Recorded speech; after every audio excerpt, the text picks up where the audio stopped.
Many confuse the perception of physical beauty with mental beauty or mental symmetry, which we call intelligence, or they confuse it with character or personality. In other words, the other's ability to make them feel beautiful or good about themselves or attractive, which makes this other immediately attractive to them as a source of this pleasing sensation. They attribute this to the subjectivity of beauty, revealing for one more time how obtuse the average modern is and how desperate he is to escape reality and its sometimes immutable, indifferent, cruel determinisms. Beauty is objective, and the human brain evolved to perceive it as order, indicating potential or indicating increased probability as a constriction of possibility, the latter being another word for chaos if it is pushed to the absolute extreme. Order is the perception of patterns, and patterns are about consistent, repetitive interactions. In other words, patterns are not about infinite possibilities, but about limited possibilities, which we call probability. Organisms find probability, order, attractive because they are themselves a pattern, and because nature is efficient, wanting to increase survivability by discounting the improbable and by focusing the energies available to each organism, which are limited themselves. The idea that beauty is subjective is ludicrous, and it exposes, like I said, the modern man's desperation and his nihilistic inclinations. Man does not decide what is beautiful on a whim or because of his particular tastes, but he evolves to appreciate symmetry, which already exists, to appreciate order, which is already present,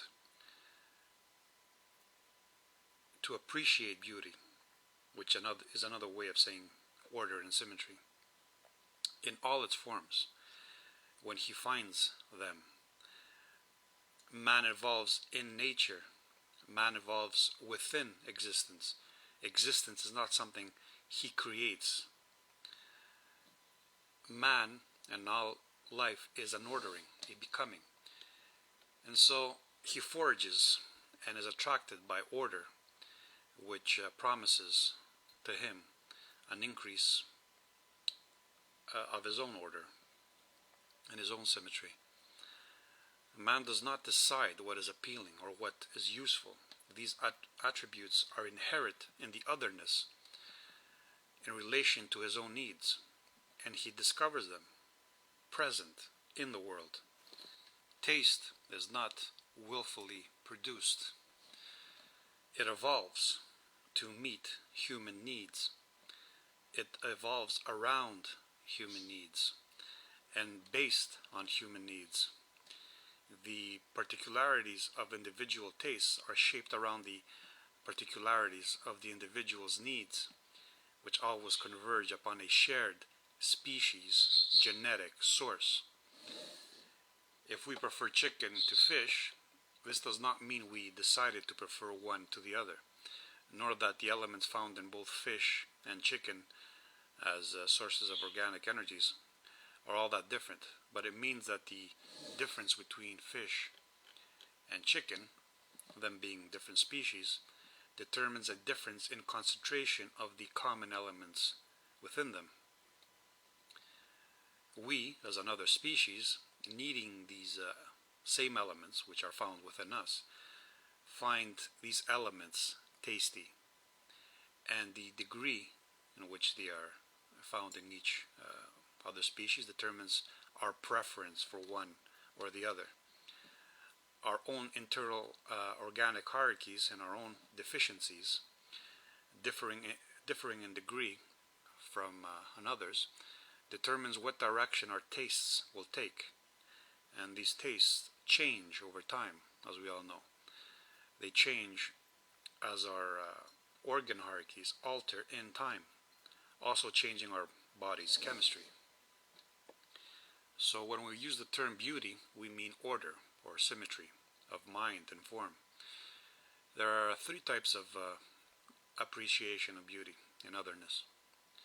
Number one, physical symmetry, commonly called beauty or sexual attractiveness. The other displays an inherited symmetry, a fitness produced in the past, manifesting as appearance in the present. And number two, mental brain symmetry, commonly called intelligence or personality. The other displaying the brain's symmetry, usually the product of struggle or the stress of interacting, which exposes the individual as the product of this stress. In both cases, the absence of excess of superfluity, resulting in a lean, harmonious outcome, is a factor. With this absence of excess, the true essence of the other is expressed in his or her grace of acting, of movement in the physical, or of thinking in the mental. In both cases, stress is a necessary ingredient.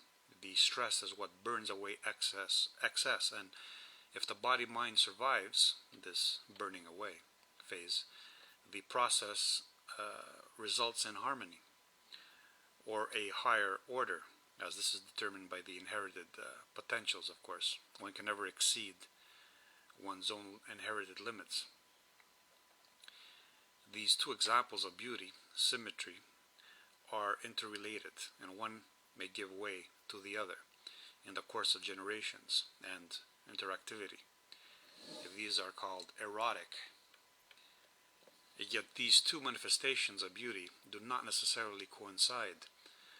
In fact, we may say that physical symmetry, if inherited with no personal effort or stress, is not responsible for it.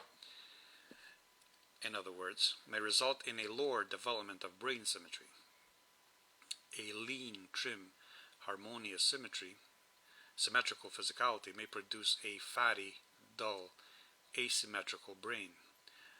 The rule concerning the individual's preference for the path of least resistance applies here. Genetics, after all, only determines potential. To what degree this potential is developed or inherited in developing to its fullest is a product of environment or nurturing. The third definition of beauty is the one prone to subjective factors, and this is the one moderns prefer. 3. The way the other makes us feel by flattering, comforting, making us feel important, special, beautiful, etc. This is agape, the other form of love. Here no symmetry is required to be present, only the sensation of being made to feel symmetrical by the other, either because he or she compensates for our weaknesses or because of a motive in them.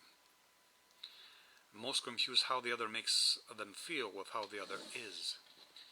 The other makes us feel beautiful and or symmetrical, harmonious, but need not be beautiful or symmetrical himself. And if the other makes us feel bad or ugly or in turmoil, breaking our internal harmony, we ascribe to him or her this ugliness, even if he or she might be symmetrical and sexually appealing from an objective standpoint. The modern cannot separate his feelings from his perceptions, from his judgments, and so subjectivity dominates objectivity to the point where the latter is debased towards non-existence. In this last category, the beauty or ugliness of intent or of spirit, the motive of the other, or his character in regards to us and our interest, is what is being described. Not the actual other person, but his perceived intent. In this case, no matter how attractive he or she is, he is ugly to us. And no matter how ugly he is beautiful to us. Not from an objective standpoint, but from a personal, self-interested standpoint. But this is typical of moderns in general. When an idea troubles them, makes them feel sad, let's say, they ascribe this feeling to the other's intent, or to the other's spirit. If the idea, the theory, the other exposes them to, makes them feel afraid, then they ascribe this feeling to the other's essence, to the other's intent. The idea makes them feel this or that sensation, and then this sensation is ascribed to the one that produces it in them, simply by stating an idea, which is not inherently sad or fearful, but which stimulates these emotions in us. So any idea proposed to a modern follows the path from emotional reaction in them, stimulated by the particular words used to express the idea, towards reality, towards a projection upon otherness, typically nihilistic. It takes the inverted path. And this is why you can manipulate a modern by training, educating him to react to certain words, certain stimulations, in other words, words that trigger certain reactions in them. Words that are connected with particular images, particular emotions, and other ideas. This is the brainwashing method. Beauty, in all its forms, is about symmetry or order, a repeating, consistent pattern which is superior in relation to the observer and to a perceived average. All value judgments being comparisons. Some put more emphasis on physical beauty being more shallow and base, and being unable to appreciate mental symmetry, nor understand it completely. They feel its power and are intimidated by it, but cannot relate to it. So the symmetry is accompanied by anxiety, fear, reducing in this way its effect.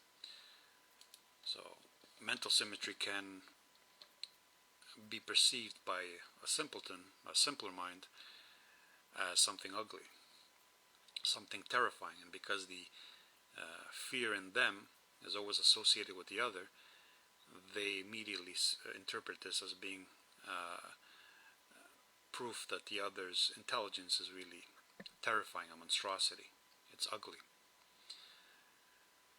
Others still prefer mental symmetry or mental harmony of spirit, of intellect, which is on a level they can appreciate and exceeds the ephemeral, shallow perception of physical symmetry, the kind that is inherited and displays a past health and a reproductive potential, but not necessarily an immediately individual attribute, because potential, as I noted earlier, may or may not be cultivated to its fullest.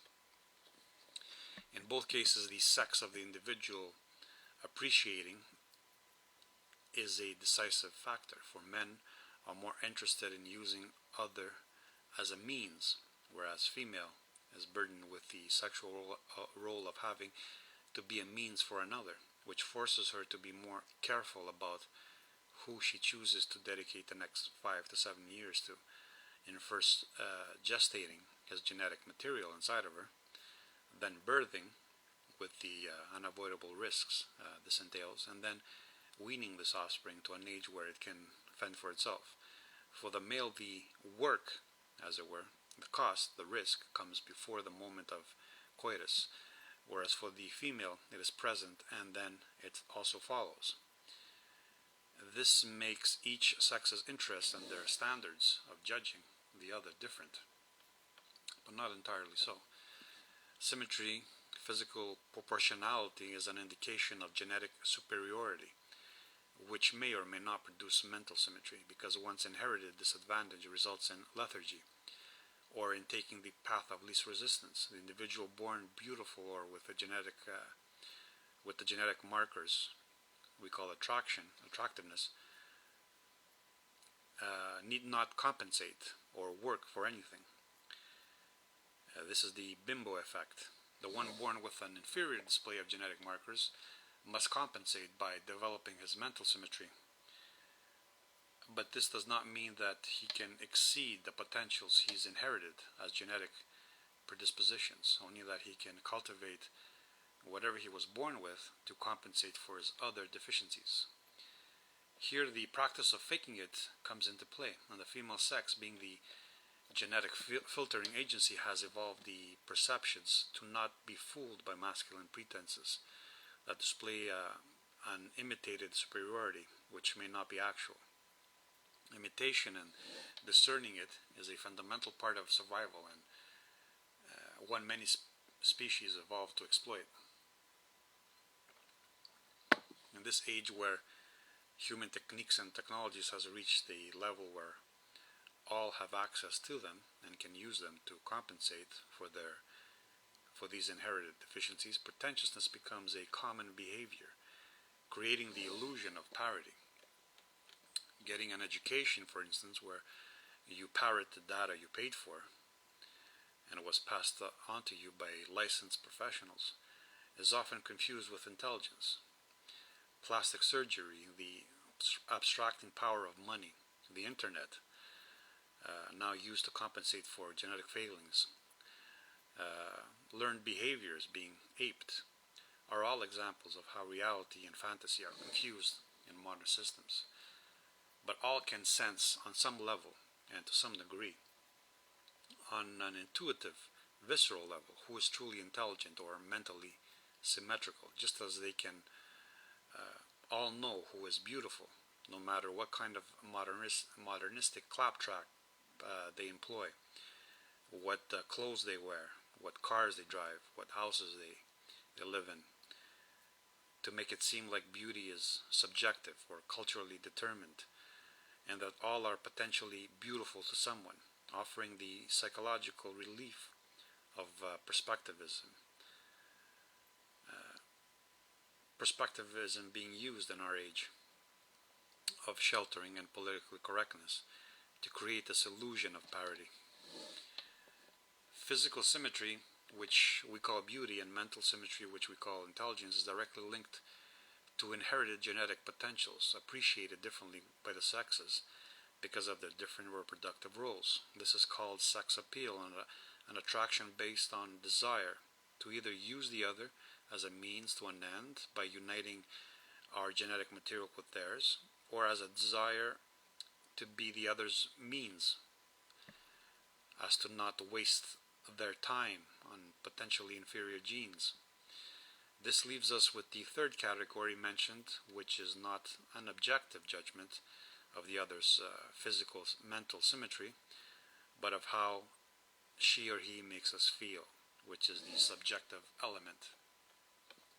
And because modernity is about subjectivity and feelings rather than objective awareness and intelligence and rationality, this last category is used to define all other conceptions